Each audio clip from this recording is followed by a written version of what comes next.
Frontline Updates, where we delve deep into military strategies and updates from conflict zones.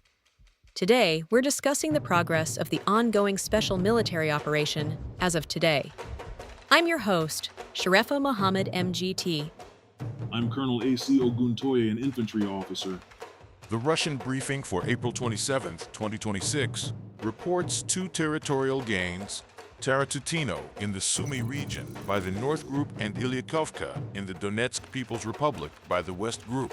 The East Group continues its advance into the depth of Ukrainian defenses, while other sectors report incremental improvements. Notably, the daily UAV intercept count dropped sharply to 114, down from 530 the previous day, suggesting either reduced Ukrainian drone operations or a temporary lull. The deep strike campaign remains active, hitting 143 areas, including a long-range UAV manufacturing site, energy, and port infrastructure.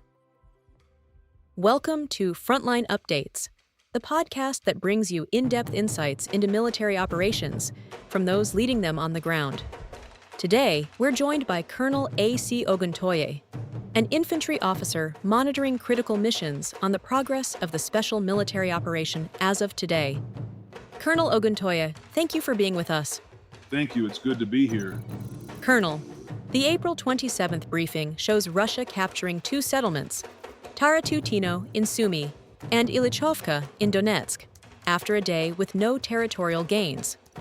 What does this tell us about the rhythm of the Russian campaign?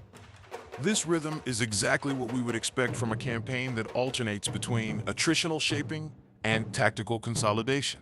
On April 26th, we saw a day with no territorial gains, but very high destruction of electronic warfare stations and depots, 10 EW stations and over 20 depots. That was the shaping day. On April 27th, we see the payoff. Two settlements captured. Taratutino in Sumy region was previously described as a site of fierce infantry battles, so its capture represents the culmination of sustained pressure. Ilyichovka in Donetsk is a new gain for the West Group. The pattern is clear. Russian forces do not rush. They degrade Ukrainian defenses through logistics and EW attrition, then move forward when resistance collapses. This is methodical, not reckless. Let's start with the North Group. They established control over Taratutino in the Sumy region, a settlement we've heard about in previous briefings. They also hit two mechanized brigades and a territorial defense brigade in Sumy, and in the Kharkiv region, they engaged two mechanized, one motorized infantry, one assault regiment, and a National Guard brigade. Losses: over 165 troops, 4 motor vehicles, 1 RAK-SA-12 MLRS vehicle, and 8 material depots. Tell us about Taratutino. Why is it significant? Taratutino is in the Sumy region, near the border with Russia's Kursk area. Its capture is significant for two reasons. First, it continues the North Group's pattern of clearing border villages to create a buffer zone and improve observation over Ukrainian positions further south. Second, Taratutino had been turned into a fortified position by Ukrainian forces. We heard that in earlier briefings. That means Russian infantry and drones had to conduct a deliberate assault against prepared defenses. The fact that they succeeded, with relatively modest reported Ukrainian losses, 165 troops, suggests that the defenders may have been degraded by previous logistic strikes. The destruction of 8 material depots in the north sector on the same day as the capture is no coincidence. Those depots were likely supplying the very units that were defending Taratutino. Once the supplies ran low, the defense collapsed. Follow-up: the North Group also reported hitting a National Guard brigade in Kharkiv region. Why target National Guard specifically? National Guard brigades in Ukraine are typically better equipped and more politically reliable than territorial defense units. They are often used to hold key terrain or as a quick reaction force. By engaging them in Kharkiv region, Russia is degrading the quality of Ukrainian reserves in that sector. If the best units are attrited, the second-line units become the front line, and they are less capable. Now, the West Group. They liberated Ilyichovka in Donetsk People's Republic. They engaged 2 mechanized, 1 airmobile, 1 assault brigade, and a territorial defense brigade across Kharkiv and Donetsk locations. Losses: up to 190 troops, 4 armored fighting vehicles, including 2 U.S.-made HMMMWVs, 3 artillery guns, a Grad MLRS vehicle, and critically, a U.S.-made ANTPQ-36 counterfire radar. 4 ammunition depots destroyed. Colonel, the ANTPQ-36 is a significant loss. Can you explain what it does and why its destruction matters? The ANTPQ-36 is a fire-finding radar, a counter-battery system. It detects incoming artillery and mortar rounds, calculates the trajectory back to the firing position, and allows Ukrainian guns to respond with counter-battery fire. It is one of the most effective Western-supplied systems for suppressing Russian artillery. By destroying it, the West Group has created a local counter-battery gap.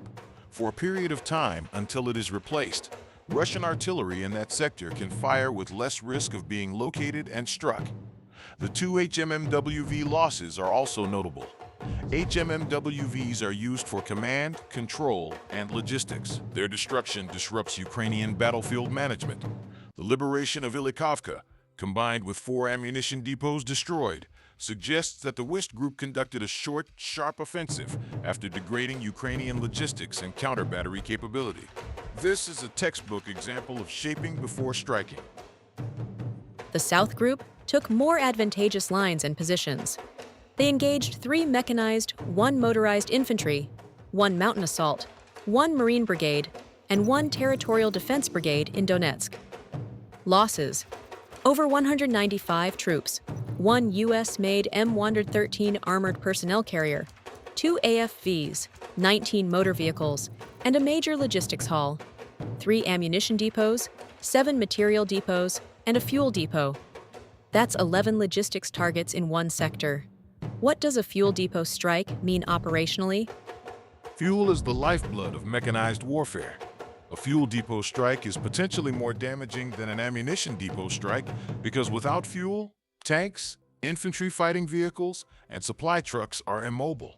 The South Group's destruction of a fuel depot, combined with 10 other depots, suggests they are systematically starving Ukrainian units in the Donetsk urban belt of both ammunition and fuel. The Marine Brigade and Mountain Assault Brigade engaged here are high-value units. If they run out of fuel, they cannot maneuver to reinforce threatened sectors. Operationally, South is not just fighting for terrain. They are fighting to immobilize Ukraine's best Donetsk defenders. The Center Group improved the tactical situation and engaged an exceptionally diverse target set. 3 mechanized, 1 airmobile, 1 airborne, 1 assault regiment, 1 Marine brigade, 1 territorial defense, and 4 National Guard brigades. Losses: up to 280 troops, 3 AFVs, 21 vehicles, 2 artillery guns, and 3 electronic warfare stations. This is the 4th day in a row that Center has engaged elite Ukrainian units. What is the cumulative effect of this sustained pressure? The cumulative effect is erosion of Ukraine's operational reserves. Every day that Center engages airborne, airmobile, Marine, and National Guard brigades, those units suffer casualties, expend ammunition, and lose equipment. They cannot be rotated indefinitely because Ukraine does not have an infinite pool of such high-quality units. Over time, the line between elite and line units blurs as the elites become attrited. The 3 electronic warfare stations destroyed in Center's sector add to the daily total of EW degradation. We have seen at least 10 EW stations destroyed over the past 4 days. Center's role is to act as the anvil, holding and attriting Ukraine's best, while East Group acts as the hammer. The 280 troop losses, while not the highest we have seen, are sustainable for Russia, but not for Ukraine, given their manpower challenges. The East Group, once again the only group continuing to advance to the depths of enemy defense. They engaged 1 mechanized, 2 assault brigades, and 2 assault regiments in Dnepropetrovsk and Zaporozhye regions. Losses: up to 270 troops, 5 motor vehicles, 1 artillery gun. No depot or EW losses reported. Why the difference in loss profile between East and other sectors? The absence of depot and EW destruction in the East sector strongly suggests that this is a maneuver warfare environment, not a static attrition fight. When forces are advancing rapidly, they do not have time to systematically target supply depots. They are bypassing or overrunning them. The fact that they're engaging 2 assault brigades and 2 assault regiments, Ukrainian offensive units, tells me that East is destroying Ukraine's counterattack forces before they can be launched. The loss of only 1 artillery gun and 5 motor vehicles indicates that Ukrainian units in this sector may already be logistically degraded, or that the fighting is at such close range that artillery is not the primary weapon. The continued use of the phrase advancing into depth means they have breached the forward defensive belt and are now operating against second echelon forces. This is the sector with the highest potential for a genuine operational breakthrough. The Dnepr group inflicted losses on mechanized and mountain assault brigades near Zaporozhets, Preobrazhenka, and Dmitrovo. Losses: up to 45 troops, 8 motor vehicles, 1 field artillery gun, 1 electronic warfare station. Very low troop count again. What is Dnepr's mission today? Dnepr remains the low-intensity fixing force in the south. The destruction of 1 electronic warfare station and 8 motor vehicles indicates a continued focus on convoy hunting and EW degradation, but no major ground assault. The 45 troop loss suggests that Ukrainian forces in this sector are either well dug in or that Russia is not pressing the attack.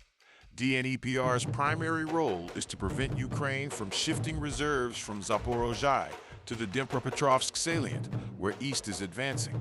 They are a strategic fixing force, not a breakthrough group. Now we turn to the Operational Tactical Aviation and Deep Strike segment. The briefing says, Operational Tactical Aviation, unmanned aerial vehicles, missile troops, and artillery have inflicted damage on a manufacturing site of long-range unmanned aerial vehicles, Ukrainian energy and port infrastructure facilities used by the armed forces of Ukraine, as well as temporary deployment points of Ukrainian armed formations and foreign mercenaries in 143 areas. Air defense systems shot down 2 guided aerial bombs and 114 fixed-wing unmanned aerial vehicles. Colonel, the drop in UAV intercepts from 530 yesterday to 114 today is dramatic. The briefing explicitly mentions hitting a long-range UAV manufacturing site. Is that the explanation? The correlation is highly suggestive. If Russia successfully struck a facility that manufactures or assembles long-range UAVs, the type Ukraine uses to strike Russian oil refineries and logistics hubs, then the number of available drones for launch would drop sharply, at least temporarily. 114 intercepts is still a significant number, but it is less than a quarter of yesterday's 530. This could also be due to weather, Ukrainian force preservation, or a shift in tactics. However, the fact that the briefing highlights the UAV manufacturing site strike indicates that Russia believes it is a significant achievement. Apart from that, the 143 areas struck include energy and port infrastructure, continuing the strategic interdiction campaign. Port strikes in particular are aimed at disrupting Western maritime resupply. The low number of guided bombs shot down, only 2, suggests that Ukraine is not launching many air-launched precision munitions, possibly due to aircraft availability. Colonel, thank you for providing such a detailed briefing on the current military situation. Your insights are invaluable to our understanding of the conflict's dynamics, and thank you to our listeners for tuning in. Join us next time as we continue to provide up-to-date coverage on global military affairs. Stay with us for more updates and expert analyses on global defense and security issues. Stay informed, stay secure. Thank you for the opportunity. I want to emphasize that the capture of Taratutino and Ilyichovka, combined with the destruction of the AN/TPQ-36 counterfire radar, shows that the Russian campaign is executing a synchronized shaping then striking model. They degraded Ukrainian logistics and counter-battery capability, then moved forward. Western-supplied radars are being systematically hunted. This is the second such system lost in recent days.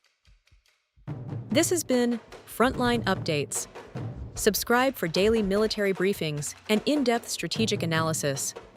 Visit our platform for maps, transcripts, and exclusive frontline updates from commanders in theater.